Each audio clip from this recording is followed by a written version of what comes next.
Our sense of smell can be extremely evocative.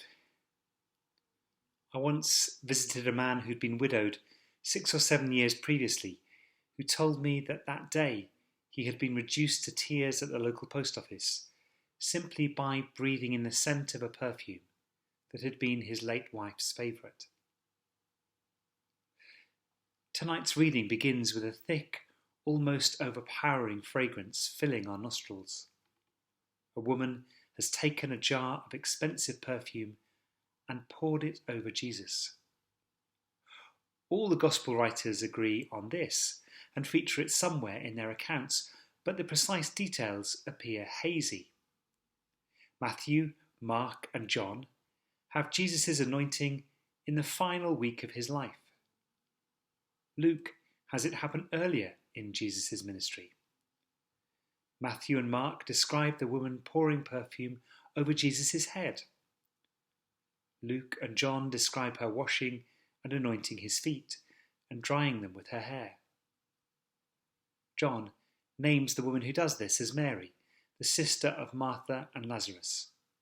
But for Matthew, Mark, and Luke, she remains unnamed, with Luke describing her as a sinful woman. So we know there is Jesus, we know there is a woman, we know there is perfume. The rest remains a little unclear.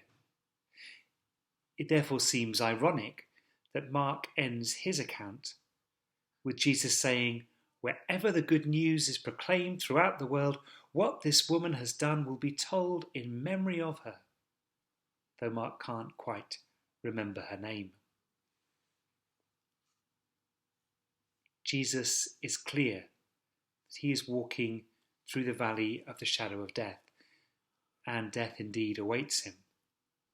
The conflicts that have been bubbling up between Jesus and the religious leaders now start to break in amongst his own followers.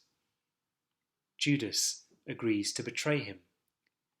Peter's denial is foretold. "I will strike the shepherd, and the sheep will be scattered."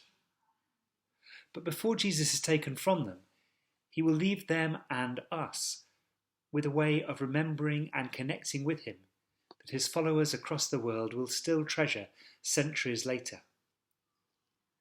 The Passover was the event by which his people, the people of Israel, defined and understood themselves.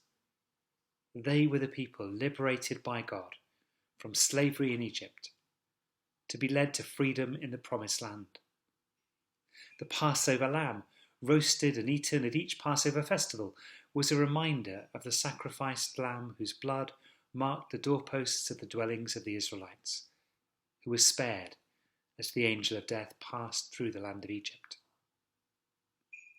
Now Jesus himself would become the Passover lamb, laying down his life to set his people free from sin and death. And whenever his followers took bread or drank wine, as they would at the feast, they were to do so in remembrance of him and the sacrifice that he would make.